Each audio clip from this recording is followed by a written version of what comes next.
considering that the entire burst is perfectly accurate. So, alright, so hello gamers and welcome back to another video. So today I'm going to be showing you the top 10 best guns to pre-buy in Phantom Forces. Comment down below the gun that you pre-bought and actually like, which is going to be kind of hard. Like a lot of people I know didn't like the guns that they pre-bought. And also subscribe. If you're new, please check if you're subscribed down below. It really helps. But yeah, at number 10 we have the MP5/10. Now if you're going to run an MP5 variant, you kind of may as well run the MP5-10. I'm not saying the other ones are bad. The MP5 is really good. MP5 K10 is really good. There's a lot of good MP5 variants, but I do feel like the MP5-10 is overall the best one. It does great damage, has a great 3-hit kill range, and does better damage over range than a lot of assault rifles, which is really good. It does really consistent damage, and the recoil is there, but I'm gonna be real, like the recoil is not that bad. I'm a really huge fan of this gun. In fact, it's actually the gun that got me back into this game. I'm not joking. I had quit this game for a long time, and I came back, and the gun I had just unlocked was the MP10. I used the MP10 for a while, and then I used the MP5-10, and I love playing with these PDWs, running around really quickly, and using a close-range gun, and I was having a ton of fun. And because of that, I actually started playing the game a ton again, and if it weren't for these guns, I probably would have quit forever, and my channel would probably not exist. But next up,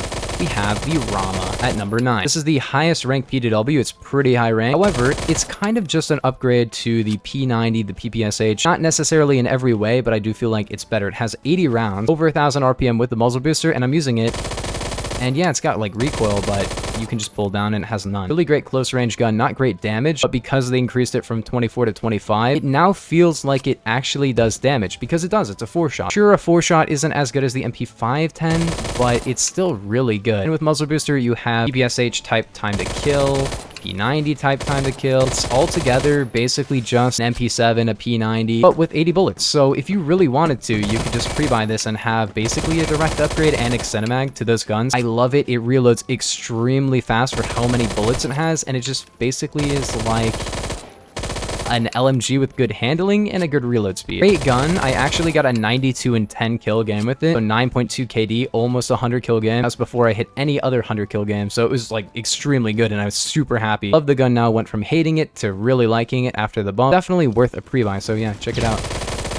What a good play, dude. At the number 8 spot, we have a sniper rifle that a lot of people think kind of sucks now, and it's still really, really good. It's the M107, and I don't really recommend you pre-buy this one unless you really know the upsides and downsides of it. And people won't really get as mad at you for using it anymore, because I'd say a majority of the community of this game, even though I made like 8 videos talking about how this is still a really good sniper rifle, the majority of the community hates the gun now. So whoa, that was the entire enemy team. You're probably not going to get folk kicked anymore, and it kind of sucks in close range, so I do recommend it on a longer range map because it can't one-shot to the torso. But at the number 7 spot, we have the C782. Now, this is going to get a nerf pretty soon, so I'm not going to put it super high on the list like it did before. And also, I'm tying this spot with the AUG A3 Para because that's another gun that's probably going to get a nerf pretty soon. I hope. The C7 is like rank 123 or something, and the AUG A3 Para is like 80 or something. I don't know. It's not that high rank. So you can buy either of these, and they're going to be very, very good. Try hard, about 800 RPM, 3 to 6 shotguns, except of course 7.62 will make it a 5-shot range for the C7, and also this is with 7.62, it still absolutely beams. C7 is another gun that a lot of people are like, why do you think it's so good? I don't know why people don't think it's broken. I don't get it. Damage and damage over range is amazing with 7.62. It can 3-hit kill farther than like an AKM, and 2-shot headshot to like the same range as well. It's amazing. But next up we have the Colt SMG 633, and this is only rank 49, so the fact that I'm putting this on the list, being such a kind of mid-rank gun, is really saying a lot because, I mean, it's the last PDW you'll ever need. It takes the SMG role of close-range powerhouse to a new level. Like, it's so broken. It has 1,000 RPM, great 3-hit kill range. Sure, it kind of falls off and has a little bit of recoil, but the recoil is not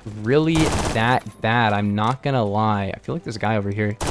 What are you doing camping on this escalator? This gun is just such an absolute powerhouse. Is it better than the Rama? Yeah, it is better than the Rama, but the Rama does have 80 rounds and feels really fun to use. So that's why I really recommend the Rama as well, just not quite as high on the list. And sure, you may as well just pre-buy the Colt SMG and not use the Rama ever, or really not use any CQC gun ever because of the Colt SMG, but what's the fun in that? You're not gonna have a lot of fun if you're not using a variety of guns. But at the number 5 spot, we have the DT11. Now, the DT11 is going to get a pretty big rework. It's not gonna be quite as great with the sawed-off barrel, but I still kind of like it non-sawed-off a lot as well. But this is a double barrel shotgun. It's a very interesting gun, and it is kind of just significantly better than the Stevens DB. I'm not gonna lie. Once you have this gun, I don't really recommend you use the Stevens, except maybe the burst, but that's about it. It even shoots slower, reloads slower, doesn't really do as great damage, and it doesn't have the sawed-off barrel to have funny close-range gun. I don't know, man. Sawed-off barrel is insane. I got like 2 almost 100-kill games with it in a row. It is absolutely ridiculous, and it's also really, really fun. Is it the best shotgun in the game? Nah, probably not. But it's very good, and yeah, you could pre-buy like the Saiga, but you're gonna get the Saiga at like rank 40 or whatever, and you may as well just pre-buy this a little bit early because it can outperform the Saiga, and also it's just like fun. It's just a really fun gun. Why are the...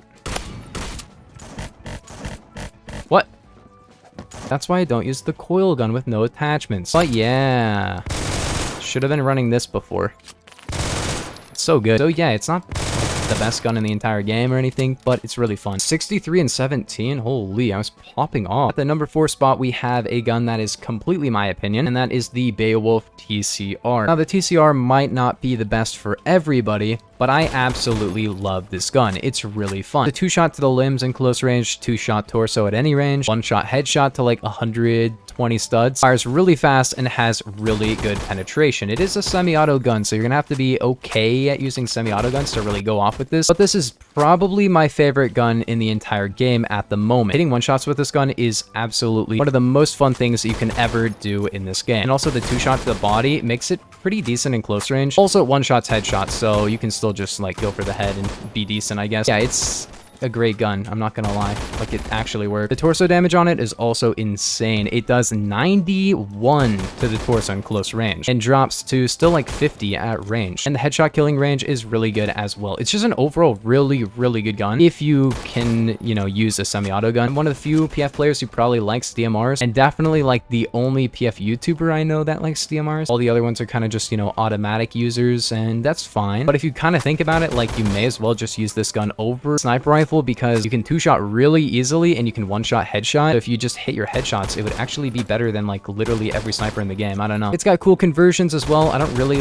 like the conversions too much, I'm not gonna lie. I'm more of a default ammo 1-shot headshot user, and I really like tap firing this gun as well. Check this gun out. I don't think anyone will hate on you for even like using this gun at all. The sniper rifle I recommend you pre-buy definitely the most is the Steyr Scout. The reason for that is because basically no other sniper rifle does what the Scout can do, which is it fires extremely fast, but still 1-shots at any range. It can have 100 RPM and still can 1-shot to the head, which makes it really fun. It does absolutely awful body damage, so if you're not really that great at hitting headshots, I do not recommend it. But if you are good at hitting headshots, it's super expensive, but it's very fun to use. I've seen some pretty good multis with this gun that you really can't do with any other sniper except maybe the SVU, but this reloads a lot faster and also can headshot at any range. SVU is just like really far. But at the number 2 spot, we have a gun that I didn't pre-buy personally, but I probably should have, because I have 2,000 kills on it, and ever since I got it, I really liked it. At the very beginning, I didn't really like it as much because there's just a gun in the game at that time called the PPSH Obraz, which still exists, but is nowhere near as broken as it was back then. The PPSH Obraz, if you guys didn't know, all of the extremely high, you know, like 200 kill games at the time were with that gun, and basically no other guns. And that gun basically blew every other PDW, including the Colt SMG, out of the water for that little bit of time. And then they nerfed it, and then it became kind of eh. But yeah, the Vector wasn't even necessary at the time for me. But now, yeah, you could run the Colt SMG. Would that be better? Probably, but the Vector is just so fun. The TTK on it is amazing. And yeah, it still absolutely beams. It's a really, really fun gun. Probably my second most favorite gun. Yeah, probably second. TCR being probably number 1, but this gun being very close second. But at the number 1 spot, we have the G11 K2. The G11 is, yes, a very expensive gun, but it allows you to have something that literally no other gun except maybe the AN94, but the AN94 doesn't do it anywhere near as cool, can do. And that is basically, it's a burst that all 3 shots will land in exactly the same spot, and it can 3-shot headshot at any range and 3-shot torso to about 90 studs. So basically, you can 1-burst people at any range, which is really cool considering that the entire burst is perfectly accurate. So that was so perfect. You can basically 1-tap people in close range and at any range. It takes a long time to actually like get good with it, and I haven't used it in a while. But once I've used it for a couple of rounds and like warmed up, I can do insanely well. Like, it's actually crazy. But yeah, if you guys did enjoy it, make sure to like and subscribe, and I'll see you guys in the next one. Peace.